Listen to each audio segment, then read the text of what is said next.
Before we get started with the video today, guys, I want to let you viewers out there know that only a small fraction of you guys currently watching are actually subscribed to my channel, so make sure to smash that subscribe button for instant updates about videos that I release and other announcements, and also smash that like button to help my channel out. Enjoy the video. Yo, what is up guys? It is Samool here, back with another Epic 7 tier list for you guys today, and today I'm going to be ranking all of the Moonlight 5 stars in the game for PvP. Now, if you guys are looking for a PvE guide for Moonlight 5 stars or tier list, there actually is another tier list video up on my channel that goes over all the 5-star units. I will be releasing another one in the near future that's updated because some of the units have gotten buffed and some of them are a little bit weaker now in the meta. But for now, this is going to be a PvP only tier list for Moonlight 5 stars. Now, keep in mind guys that this is only my opinion. This is based off of my experiences in Champion and Emperor RTA. And I'll be covering the units based off their strengths and weaknesses in RTA, Arena Offense, Arena Defense, Guild Wars Offense, and Guild Wars Defense, so it will be an overall assessment of these units. Now, without further ado, let's get started with the first unit. It is going to be Ambitious Tywin, or ML Tywin, or also known as A Tywin. So this guy used to be very powerful, especially like last year, like maybe 2 seasons ago when the Golden Boys were very strong. If you guys don't know what the Golden Boys were, it's basically A Tywin, LR Crow, G Purge, Sage Baal, all are golden boys, and they were really annoying to fight against. And in that time, I would put him in like S tier, A tier, but he's fallen a lot in the meta just because his kit really relies on CCing and being really annoying. And the thing is, there's a lot of cleansers nowadays with Maid Chloe. If you're not running him on an effectiveness build and a Maid Chloe comes out in like RTA, your chances of landing your stuns and provokes are a lot lower, obviously, because Maid Chloe's S2 and she sometimes runs Shamaja's staff. So I think A Tywin's in a weird spot at the moment. He really excels in longer RTA games where he can really take advantage of the extra effectiveness and attack that you get. But yeah, just because the games are a little bit faster now and more centered around protect the DPS comps, I'm gonna have to put him in B tier. High or low, I'm not too sure yet. It'll depend on how the other rankings fall, but for now I think A Tywin is a B tier. Some people might even put him in C tier, and some people might even say that he's A tier, but I personally think he's right in between at B tier. Next we have APOC Ravi. So APOC Ravi just recently got buffed actually, and I think the buffs were actually massive. So before you could just literally ignore her in PvP and then she would basically do nothing, right? Because she has no like stacking damage or any way to pressure you. But now she has injury on her S1, she has stacking damage on her S3, so she actually can start one-shotting people, even like in non-RTA settings, right? Just because her S3 actually does a decent amount of damage now, especially with the stacking damage. So I think I'm going to have to put her in about A tier. So I think APOC Ravi is an A tier hero because you actually can't ignore her anymore, and if you do focus her, if you don't have like a defense break setup or like an attack buff setup with like a strong hitting DPS, it's really hard to actually kill her in one turn cycle, so she'll get her turn off and actually heal a lot in the process and tank a lot of damage as well. Next we have Arbiter Vildred. So this should be a no-brainer in PvE and PvP for the longest time since he got buffed a long time ago. Arbiter Vildred has been one of the biggest annoying units in the game to deal with for both PvP, defense, and like RTA, right? So RB, as you guys probably already know because you guys have him most likely, he reses when he dies, so no matter how fast you are, no matter how much you CC him, he'll basically always get his S3 off most of the time. And his S3, if the greater attack buff procs from Alexa's, let's just say you're either going to have some units die or your units are going to be almost dead. So very annoying to deal with and go against. Also very strong as a pick in Guild Wars defense, Arena defense at the moment. Very good in offense teams as well. You can cleave with him. You can even just slot him into any team and he's fine. RTA, he does have some harder counters out there, like top model Luluca, even like Specimen Sez. There's a lot of like extinction units now, like ML Haste, right? But he's still very strong in RTA as well. He is pretty much, you have to draft 2 or more answers to him or else, you know, it's going to be a bad time. So I'm going to put him in S tier, guys. He's a very powerful unit. The best unit to get from Moonlight Connections, in my opinion, tied with probably Specter Tenebria. So next we have Archdemon Shadow. Archdemon? I don't know. I keep switching back and forth. But anyways, you know who I'm talking about. The Mercedes last boss looking girl from episode 1. She is a PvP exclusive unit. She has no use in PvE. Her kit is solely for PvP, but the thing is she's not that great. So you'll never really use her in defense teams ever because she's really counterable. with like SSB even, like Ram, you'll never want to bring her in defense. She just will get rolled. In offense, you can bring her into teams that really rely on their like S2 passives. Like she's okay into T Seren, right? She can be decent into LR Crow if you can keep the seal up. She's a very niche unit, I'd say, but when she does work, even in like RTA settings, she's very powerful and she can solo carry your games. But when she doesn't work and she's not strong in the draft, she's actually just like completely useless because she doesn't do any damage really. She's mostly about controlling and just getting a lot of counterattacks and procs off, right? And seals and debuffs. So very niche hero, but I'm gonna have to put her at the top of D tier, I'd say. I want to put her higher because I do think she does have a lot of potential, but the situations where she's good in is too little for her to be in C tier for how much of a liability she is if she's not good. So next we have Belian. So Belian is a recently released unit. She's the latest ML5 unit. I actually pulled for her and I tested her a lot. There's so many builds. You can go full tank and just be annoying with the soul mechanic. You can go some like semi-damage build. You can go in counter set, speed set, injury set, lifesteal set, right? So I personally think that she's like a high A tier. She could be S tier, I'd say. Actually, I'm going to put her in S tier just because of how powerful she is in arena defense. She shuts down a core mechanic of the game, souls. Now, obviously in RTA, she's easy to counter, right? You can just bring SSB and stuff like that. But she's still very strong if you pick her a bit later. And also, in arena defense, if you pair her with the right units, there's not really any counters at the moment. If you have like Belian plus Angel of Light, Angelica plus whatever, your defense is going to be set. No one's going to hit your defense. It's very, very annoying. Guild Wars, she's okay. And just like the flexibility of her build, I think makes her very strong even in RTA settings and defense settings actually, because you never know what kind of Belian you're fighting. My Belian's like on a semi-damage counter build, right? So she actually does a lot of damage, while other Belians you hit might, do no damage, but they're super tanky, and you didn't expect them to be that tanky, and you try to, defense break and one-shot them or something. So there's so many builds, and it's really hard to play around at the moment because she's so good on so many builds. So I think for that reason, she's S tier. I think I'm going to put her below RB, though, just because RB is also very versatile and has always been strong for so long, and Belian needs a little bit more testing for a, definitive answer to put her a little bit higher. Then next we have Blood Moon Haste or ML Haste. So this guy's a really good unit into like meta units like Maid Chloe, Ruele, RB, right? Anything that has a revive that you can easily proc off. Blood Moon Haste versus Maid Chloe is almost always a must ban against RB defenses in Guild Wars and Arena. In Guild Wars and Arena, you can bring Blood Moon Haste, and it's basically a free win if you're not, super squishy and you have some damage. I think he's a very strong unit in the meta. He's obviously a counter pick, but even if you don't, pick him into revive units, he's actually pretty decent as a soul eater. He does decent damage actually and has decent healing, and you can always save his S3 to like res people and stuff like that, and heal people. So I'm gonna have to put him in B tier. I think he's a little bit better than A Tywin in my opinion. He might even be lower A tier. I'll see how it goes and change him, but he's a very, very strong unit. Next we have ML Iseria or Briar Witch Iseria. So Briar Witch Iseria had a small stint in the meta where she was very strong. She was like A tier, borderline S tier as like one of the best openers with Basar. But the thing is, people started realizing, openers like Basar and Brasaria are actually pretty easy to counter nowadays. Holiday Youthfiend does the job, right? You can bring Designer Lilibet, you can bring like any cleanser. It's hard against Maid Chloe as well. Nowadays you have Angel of Light, Angelica, so pretty hard to use Basar and Brasaria nowadays. And like I can't put her anywhere higher than I'd say like B tier, because for arena offense and guild war offense, you should never use Brasaria, right? Because you can just use Basar and Soulburn and get the guaranteed strip. Now you can say that what if they have a Belian defense? Well, you can still use Basar anyways, right? It's the same thing. And because Basar is a bit stronger in RT, I'd say you gear him over Brasaria. And now Brasaria, I really like the unit as like a design, but unfortunately I think she was strong for a very small period of time, and I wish she was still strong nowadays, but she has fallen. I'm going to put her, I'm going to put her a little bit below A Tywin, because I think A Tywin is still, usable in a lot more scenarios than Brasaria. Next we have Closer Charles. So in the past I said Closer Charles was pretty awful. After seeing him a bit, yeah, he's pretty bad, I'd say. Very niche, good for cleavers, but yeah, I don't know why you'd bring him over some other cleave units. He's good as like a cut unit, he can push his team up. He's good in cleave, obviously, like I said, but he's nothing like too special. If you're a cleaver, you might love him, but you have to keep in mind there's only 4 slots on your team, and there's so many good cleave units nowadays, right? Like Basar, Flan, like especially in offense teams, right?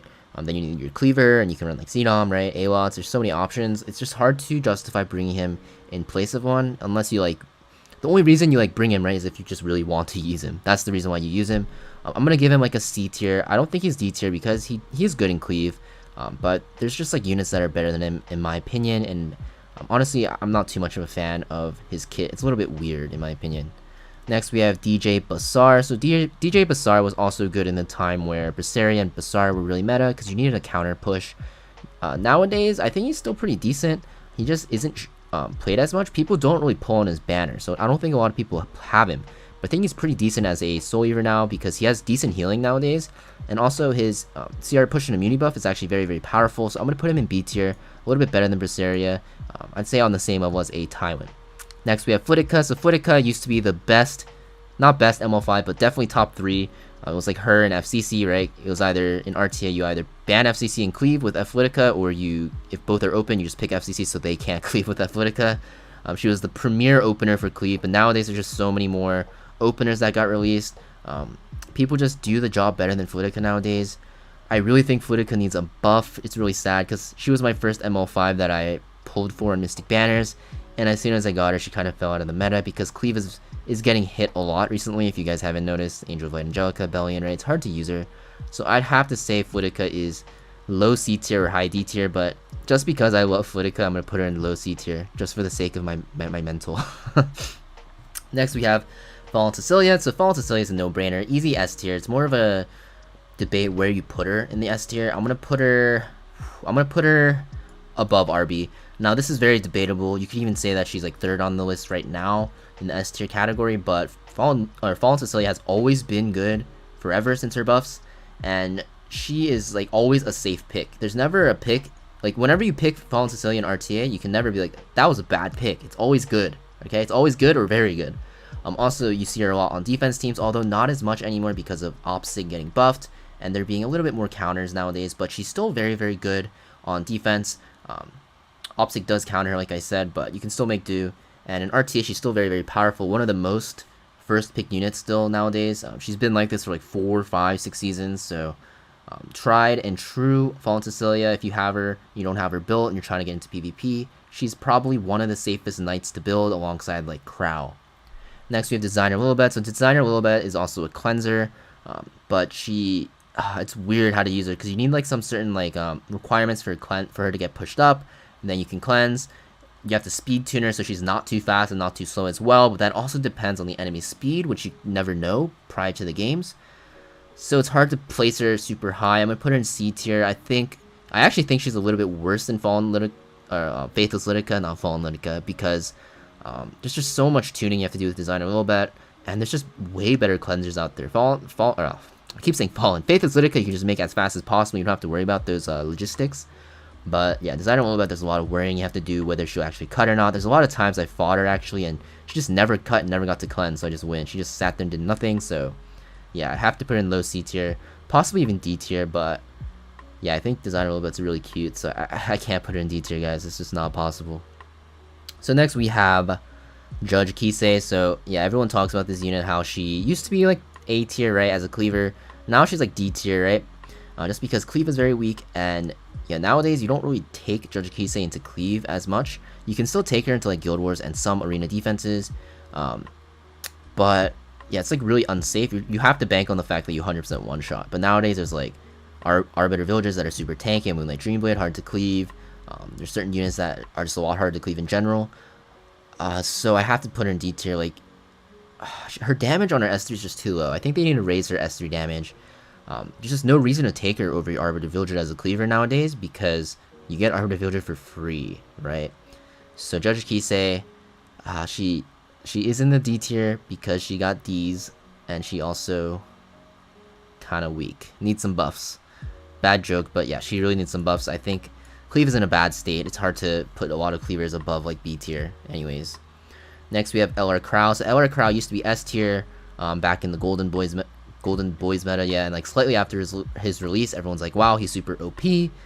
Put him in defense teams, super broken. First pick him in RTA, super broken, right?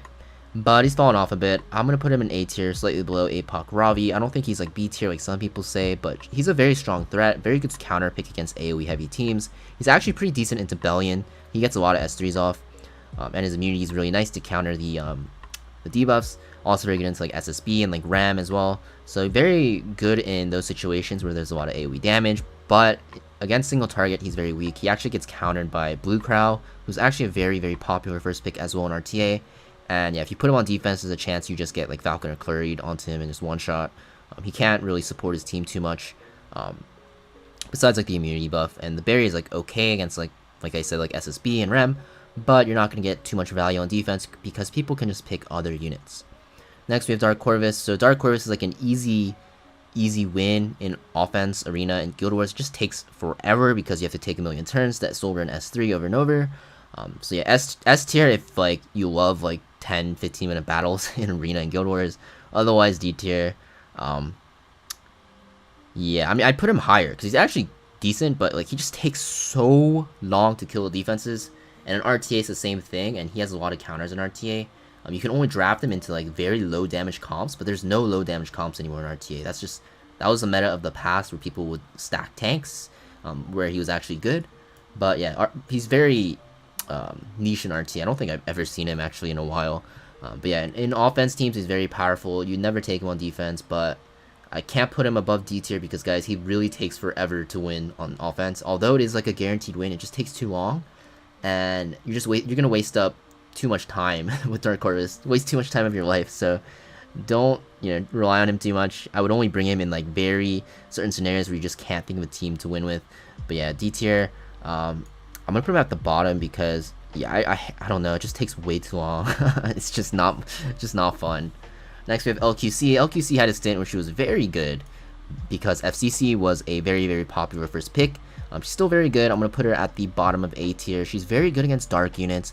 FCC, even APOC Ravi she's good into. She's okay into RB, just any dark unit in general, but she was primarily picked as the FCC counter now back in the day, but she's still a very strong DPS. The only thing is she struggles a bit to survive because she's a bit squishy, and you tend to build her a bit slower, so she does need some support and some like an Aureus or something. But in certain scenarios where you pick her into like FCC or APOC Ravi, you're gonna get insane value, and she becomes a very easy ban for the enemy team, so you can kind of force bans that way. Maid Chloe, ever since her buff, guys, super OP. I'm gonna put her like, man, I might even put her above FCC. Yeah, I think this is correct actually, because Maid Chloe's actually on like so many Guild Wars defense teams, so many arena defense teams, and she's super highly contested in RTA. I don't think she's first pick worthy in RTA because she's not that powerful in RTA settings when you have like Amelia and G-Perg that you can pick from as well. But in defense teams, she's like S tier because she's just so annoying because there's the RNG that you resist certain debuffs, and you also have the revive and attack buff. And like you can build her on counter too and stun people, so it's really annoying. The stun is like actually super annoying to deal with for Maid Chloe. If you get stunned by Maid Chloe, you just kind of want to break your phone, so I know that feeling. So I have to put her in S tier. Very powerful pick at the moment with revive and attack buff, and the effect resist and healing is very nice as well. Next we have ML Ken. So ML Ken, if you build him well, he's actually like bottom B, like high C. But well, I'm gonna put him in low C. So hear me out. So ML Ken, very bad unless you have really good gear. But if you have really good gear, he'll be B tier, right? If he has no gear, he's obviously at the bottom of D tier. But ML Ken needs insane gear at the moment. You need really high effect resist. People were complaining that his changes were a nerf, not a buff. But it is a buff for late game players, and that's what RTA is all about, late game players. So ML Ken did get buffed in that sense, and it just makes his gear requirements really high. Also, like he's not really stealing gear from other units because he uses effect resist with damage and tankiness. No other unit in the game at the moment uses effect resist and damage, so you can always slap it on ML Ken. ML Ken is really fun to use as well. The only thing is he really struggles against really high single target damage, and he really relies on counters, so you'll see him struggle against Specter Tenebria and Landy, so I can't put him too much higher. So I'm going to put him at C tier. I'm going to put him, oh man, yeah, I think I have to put him below design a little bit because his gear requirements are too high. Next we have Mediator Kawerik. Yeah, this unit needs a buff. He's like Mediator Kawerik. He's a cleanser, but yeah, his cleanser's on such a long cooldown, and he doesn't really like provide anything for the team out of it, and he needs insane gear as well to work because he's a warrior cleanser similar to Designer Lilibet. So that means you need him to be fast, tanky, and you need him to have really good ER. Where if he was a Soul Eater, he'd have a little bit better base defense, right? So he can be built a little bit more tanky, and it's easier to build him tanky, but because he's a warrior, he actually needs more stats, and it's harder to build him. I'm going to put him above Judge... Actually, put him above... Yeah, Judge Kise, below Archdemon. Opsig, I would have put her in S tier like a few months ago, but I think she's like A tier now. Actually, A tier? Yeah, let's put her in A tier. Where in A tier is very hard to say. I'll put her below LQC because she was very good in the past because everyone used to pick FCC 1 like first pick or 1-2, and you see FCC defenses all the time in arena, and Opsig was an easy win. But nowadays FCC's not as much being played in defense teams, and also there's also Angel of Light to speed contest, right? If there is an FCC, so it's way harder to win the speed contest with Opsig. So put her in A tier, very good in offense, not really used in defense, and also good in RTA as an FCC counter, like I said. You just have to be careful that you don't get speed contested. Next, we have Riolet. So I'm going to put Riolet in the top of B tier. People kind of hate on Riolet because he's really RNG, but the RNG favors him to dodge. And if you build him on a bruiser build, like a little bit more tanky, he's actually very annoying to deal with and very, very strong. You can put him on defense teams for RNG teams. You can use him in offense, right, as a very good damage dealer that has a lot of sustain. And he's pretty tanky with his evasion. And in RTA, he's just like a slot and pick if they don't have like a Falcon or Clarion on their team or anything. You just have to be careful because Angel of Light, Angelica kind of doo-doos on him at the moment, so just be careful when picking him. But I think he's a very fun unit and pretty powerful as well. Next, we have Ruele. So I've always been a very, very strong fan of Ruele. A lot of people put her in like B or C, but I think she's an A tier. I think she's actually above Opsig because Guild Wars offense, one of the best units for Guild Wars offense as a Soul Eater because it's very, very, it's 3v3, right? So it's a low unit format. It's not 4v4, it's 3v3. 3 is less than 4, so that means she's very good because all of her heals are single target, and the heals are crazy, and she can bring people to life. So if someone dies in Guild Wars, you can actually res them, and they won't, actually be unusable for the rest of that Guild War. In Arena offense, she's good as a reviver as well. You can bring her into slow teams as well. You can use her with like Rem auto or SSB auto teams. In RTA, she's a decent pick as well if there's low damage on the enemy team. Let's say the enemy team is first pick, right? And then 1, 2, 3. So in their first 2 rotations, they pick like a Knight, a Soul Eater like Maid Chloe, right? And then like another support unit like Angel of Light or something. You can just pick Ruele, and they'll be forced to pick 2 damage dealers there. So you can, pick your speed contesters and try to challenge the Angel of Light or ban the Angel of Light. Or, if they don't pick enough damage, you just ban their damage dealer, and Ruele is just going to pop off and just get so many heals off and keep your team alive for super long. So yeah, very, very strong unit. I know that was a long explanation, but one of my favorite ML5s, and I think she's very powerful. Next, we have Sage Baal. So Sage Baal used to be like almost S tier, I'd say, but he's fallen off a bit. I'm going to put him at the bottom of A tier. I still think he's very strong. I think the best way to use him is actually as a speed contester. He's actually pretty easy to build fast, and his control ability is super strong. He can like sleep teams like permanently alone. He can 4-man CC people, 4-man CC teams alone, is what I'm trying to say. The only thing is there's a little bit of RNG, and you have to be careful that he doesn't get one-shot because he's a bit squishy, and there's a lot of builds you can run him on, so when you draft him in RTA, people don't really know what they're going against. But very strong in RTA, he's pretty decent on offense teams as well. On defense, he's not really that good though, although I guess you could use him. Next, we have Silverblade Araminta, so very bad. Used to be like paired with Sage Baal all the time when they were both super OP, and they would just control teams over and over for the longest period of time. You'd get tilted and just like alt F4. But yeah, she kind of fell off. There's a lot of cleansing nowadays. Like I said, games are too fast for her to be able to control, and control's in like a very bad spot at the moment because there's so many speed contesters nowadays, and control you need to take turn 1 or you lose. And yeah, it's like pretty much a gamble. You can still use her in offense, but RTA is very hard to use. I'm going to put her probably next to Judge Kise, but below her, because Judge Kise is technically a little bit more usable in Cleave. Solitary of the Snow, same problem with Silverblade Araminta. She is a control unit, works similarly to Silverblade Araminta, but control is very hard to use, so D tier. Specimen Sez, yeah, I put him in D tier last time, everyone got mad, so I'm going to put him in C tier, but, man, actually, let's put him like top of C tier for the boys. Okay, so Specimen Sez is decent in stun comps, but it's impossible to draft it in RTA. And then you can use it in offense teams, but with stun comps, you really need to take turn 1 as well, and there's Angel of Light running everywhere. Also, Specimen Sez needs a lot of help setting up, so you need to draft entire teams around him. You have to build an entire 4 units around him that revolves around stunning, such as Silverblade Araminta. She's very good with him, but yeah, control's in a bad state, so I don't really recommend it. Although he is good against RB defenses because he has Extinction. S10A is easy S tier, one of the best DPSs in the game. She's good in every offense, arena, and Guild Wars, and she's very, very high priority in RTA as a DPS. So I'm going to put her in S tier. I'm going to put her slightly below FCC because currently FCC's role is only taken by herself and Crow. S10A you can kind of slot in with Landy, Carrot, Blue Kise even. There's a lot of good DPSs. Actually, maybe I should put her above. I'm going to put her above FCC just because the meta right now is Violet and Rem defenses. And both of them are super counter heavy, and S10A counters counter because her S1's not counterable. So I'm going to put her in super high S tier. Very, very powerful unit. Maid Chloe number 1 still? Probably, yeah. Top model Luluca used to be very, very strong as a speed contester. Now it's hard because there's a lot of faster speed contesters nowadays. But she's good on offense teams against like RBs, right? Where you just build her like 250, 260 speed and you just one-shot the RB. But RBs are a little bit more tankier nowadays if they are on the tanky build, so it's hard to one-shot, so you need more damage. And since she is a damage-dealing speed contester, she actually needs like really good gear.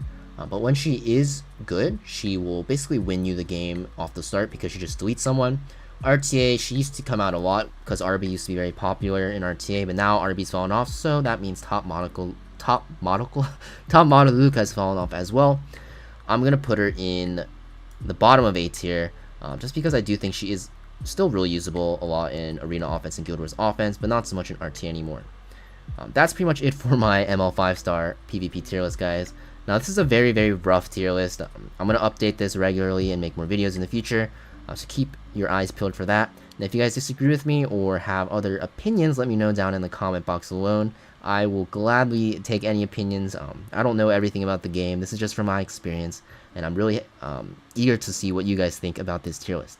As always, if you like, comment, and subscribe, it really helps my channel out a lot, and I will see you guys next video. Peace!